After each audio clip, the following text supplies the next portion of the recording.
No DQ Galaxy. We are live with a recap of Monday Night Raw for July 29th, 2024. We have WWE SummerSlam this coming Saturday night, Cleveland, Ohio. Big stadium event. Shout out to everybody watching this, whether it's live or on demand. Let's talk about Monday Night Raw. We kicked off the show with special guest referee Seth freaking Rollins. Instead of your standard referee shirt, Rollins was out there with his over-the-top referee gear. He invited the two morons to the ring, CM Punk and Drew McIntyre. They came out there and Rollins went over the rules. He said that they cannot lay a finger on each other or him, for that matter, or the match would be off. Rollins said he volunteered for the match because Punk and McIntyre scared off all the other referees. Punk was not amused at all by Seth Rollins, and then Drew McIntyre was trying to butter up to Rollins, saying that they both want what is best for WWE, and that is to get rid of corporate man Punk. Punk is the real enemy. But Rollins made it clear he hates both of them. He's calling the shots, and as far as countouts and DQs go, he said that it's at his discretion, meaning he's probably going to let things get out of hand in order for these guys to settle their differences. However, Rollins did make it clear that if either of them do something to him, he will put their heads in the dirt. Now, Punk talked a little bit, said he doesn't want Rollins' help. He said that actually, let me back up here. Drew McIntyre commented and said that he wasn't even trying to hurt CM Punk at the Royal Rumble. He said the bell at SummerSlam is going to be CM Punk's worst enemy. And McIntyre said he will not stop until CM Punk's heart stops. And then Punk had a response saying McIntyre is the third wheel in this match coming up. Punk said that Rollins and McIntyre are just in his orbit, and Punk said that McIntyre hurting him was the best and worst thing to happen to McIntyre's career. But then McIntyre got the little last laugh here, showing off CM Punk's bracelet, and he was even daring Punk to try and take it from him, but Punk did not do it. They had the little stare down, and that was the end of the segment. And yeah, thank you for pointing this out.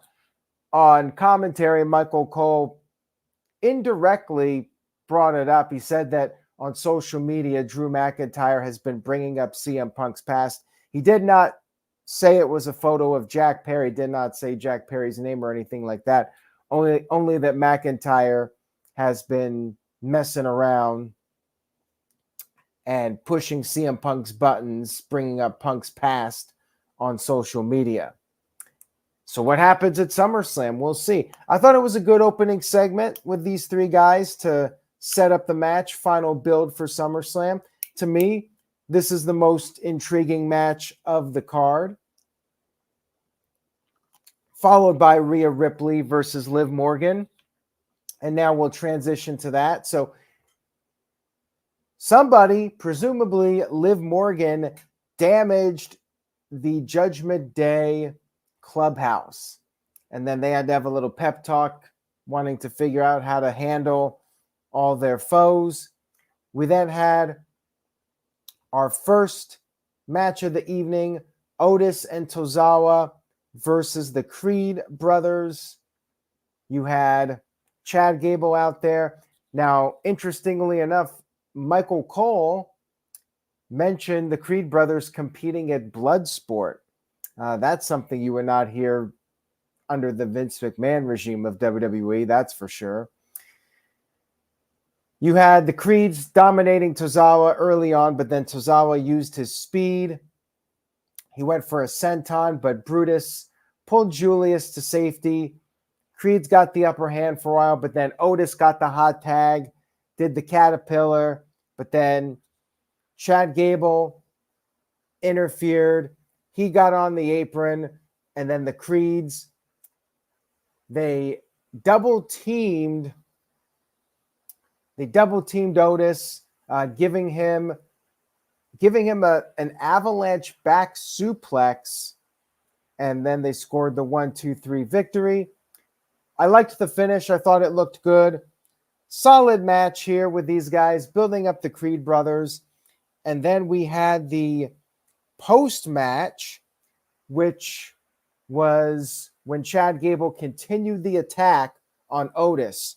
He put him in the ankle lock, but then we had the lights going out. Crowd chanted, "You effed up," got censored a little bit. We had the Wyatt Sicks coming to the ring, and they took their masks off. And sure enough, it was Eric Rowan, who was Rambling Rabbit. We had Dexter Lumis with longer hair now as Mercy the Buzzard. And we also had Joe Gacy as the third member of this group, who was Husky, I believe, if I'm not mistaken. They got in the ring, and then Nikki Cross attacked.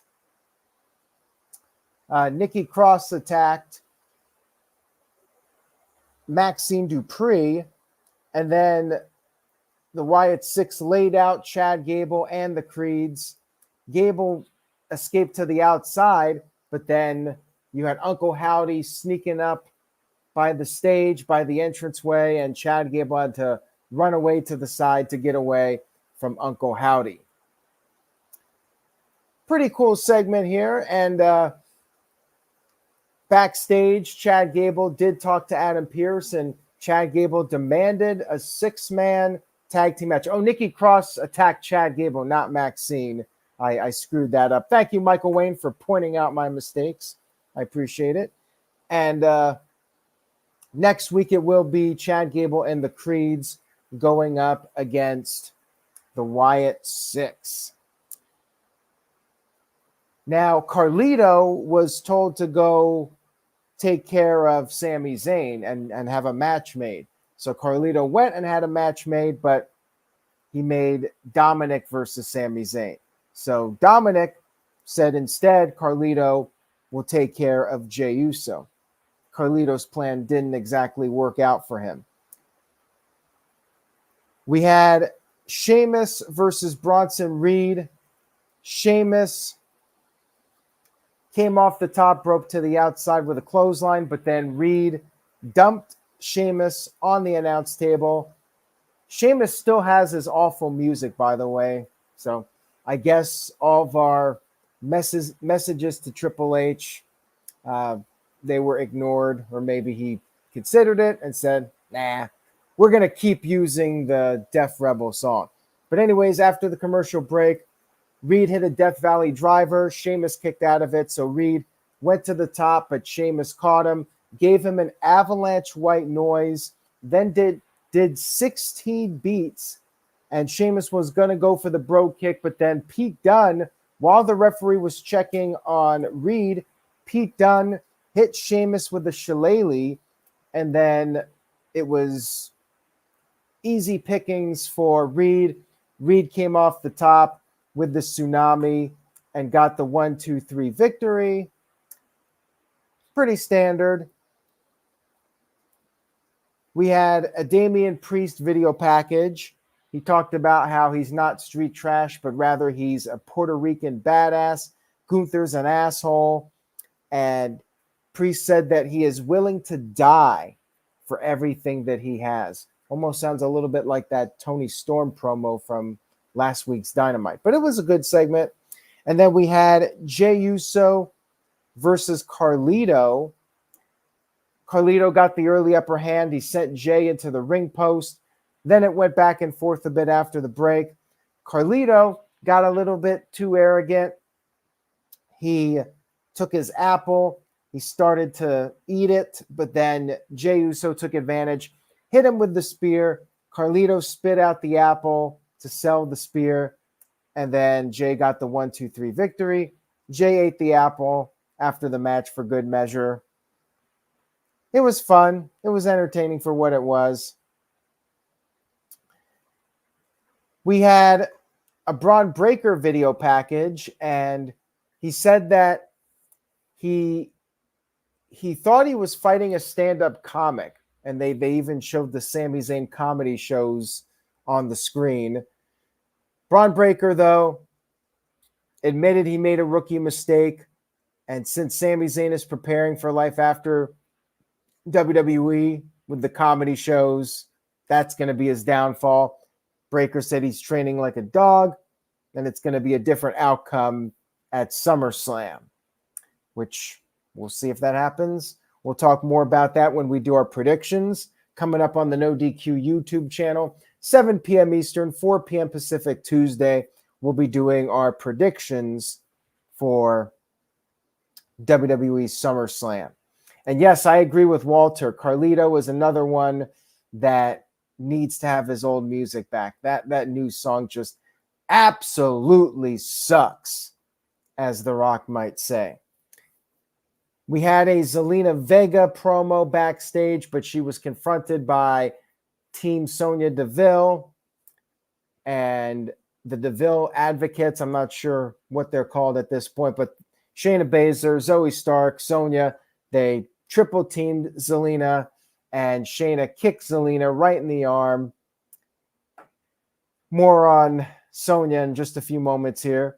We had The Miz backstage confirming that he will be the guest host for WWE SummerSlam in his hometown of Cleveland. R-Truth came in. We had some comedy. R-Truth confused. He thought Miz was from LA. Miz had to explain that Cleveland's his hometown. And R-Truth thought that there was going to be like a party with confetti and hats and stuff like that. So yeah, just standard R-Truth comedy where he was very confused about the situation. Thought that this was going to be in Miz's house because Miz was talking about how Cleveland is his house, i.e. his hometown. But of course, Truth thought it meant his actual house. We had Xavier Woods versus Karrion Kross in the continuation of the storyline that I have the least amount of interest in with current WWE. They missed an opportunity, by the way.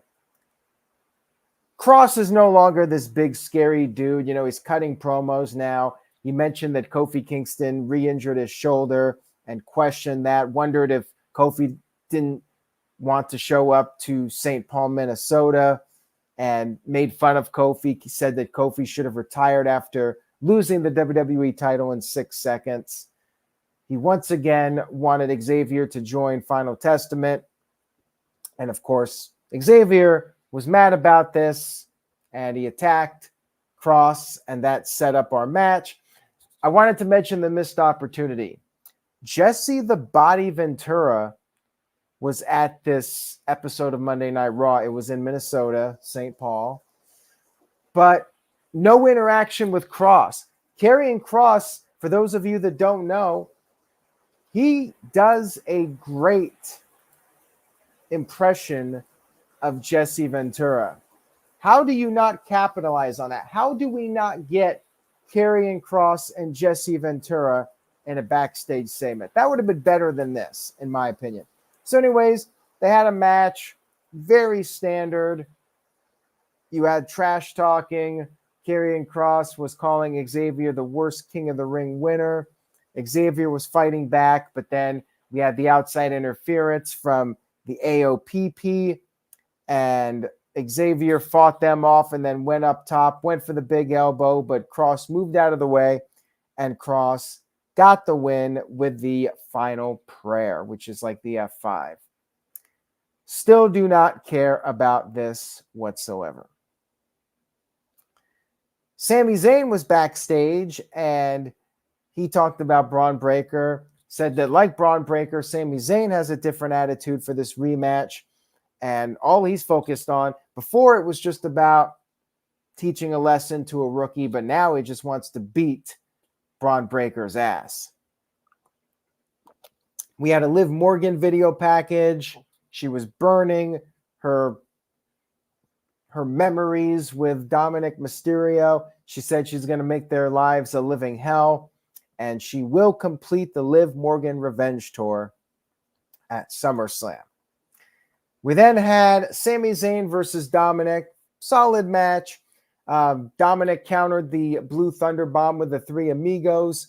Sami Zayn was able to avoid the Frog Splash, and he was building up momentum. Then you had Carlito and JD McDonough run down.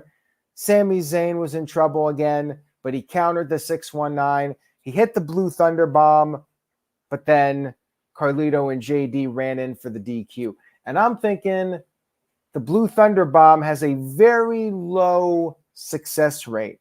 So why would you break up that? Like if he hits the haluva kick, maybe then you should come in for the DQ. But why would you come in for the Blue Thunder Bomb of all moves? To quote The Miz, really? So then we had a beatdown. Jey Uso made the save, and then Braun Breaker tried to take advantage with all the chaos. And Sami Zayn this time was able to fight off Breaker. He countered the spear, but then Breaker avoided a haluva kick, and Breaker had to retreat. We'll see what happens. I have my opinion. I have my prediction. Tune in Tuesday night, 7 p.m. Eastern, 4 p.m. Pacific on the No DQ YouTube channel. We had a little VHS video from Dexter Lumis. And then we had the segment with Chad Gable and Adam Pearce, which I mentioned earlier. 6-man match coming up next week. We had Team Lyra Valkyria, her and the party goers, Kayden Carter and Katana Chance against Team Sonya Deville, Deville's Advocates, whatever they're called. Another standard tag match. Crowd didn't care about it too much. I mean, the women's tag division just doesn't have much momentum. I mean, they're trying, but yeah, not too much going on here. Things broke down, everybody in the ring. Zoey Stark avoided the after party, and then she pinned, I believe, Chance with the Z360. Then after the match, Damage Control came out there. Damage Control got in a fight. They got the upper hand.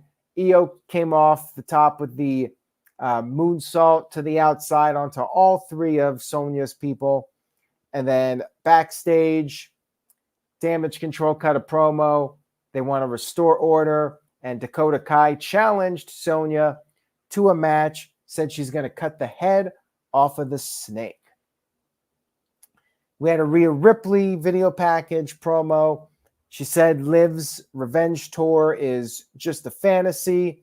It's time for Rhea to get a revenge at SummerSlam, or it's time for her to get her revenge at SummerSlam against Liv Morgan.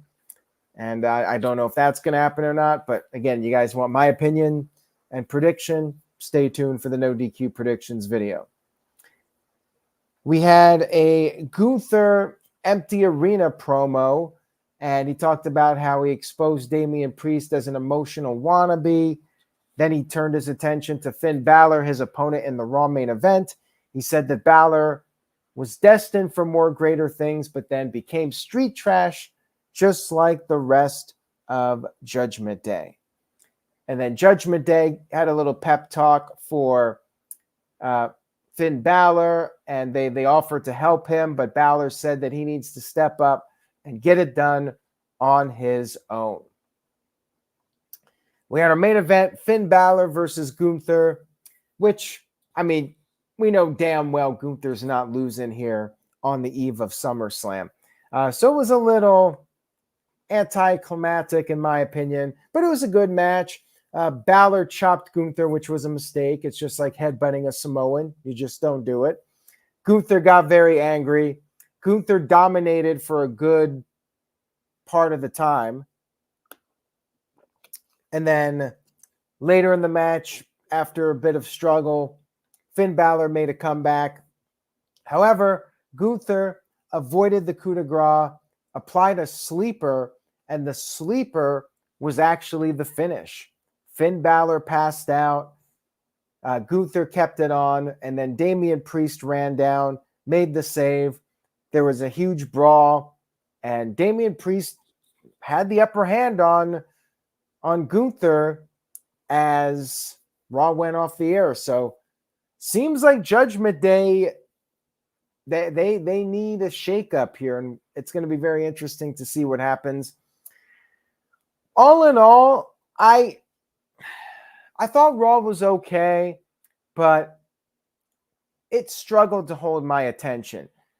It felt very much like a safe show. I felt like the segments were fairly standard, nothing too outside the box. I think the highlight was probably the opening segment with CM Punk, Drew McIntyre, and Seth Rollins. We had a couple good matches on the show. The main event was good. Sami Zayn's match with Dominic was good. The women's stuff, I mean, Liv Morgan and Rhea Ripley has been good, but the stuff with Sonya Deville did not hit for me this week. Show was all right. I would give the show a B-. Not a great go-home show by any means.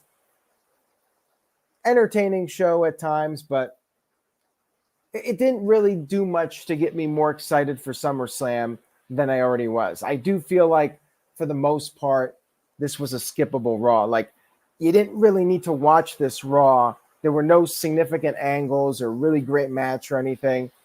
It was just okay, in my opinion. B-, I think, is a little generous, but that's what I'm going with. B-. Anyways, guys, thank you all for tuning in tonight. If you enjoyed the video, please give it a thumbs up on YouTube and tell a friend about the No DQ channel. Spread the word. Have a great week.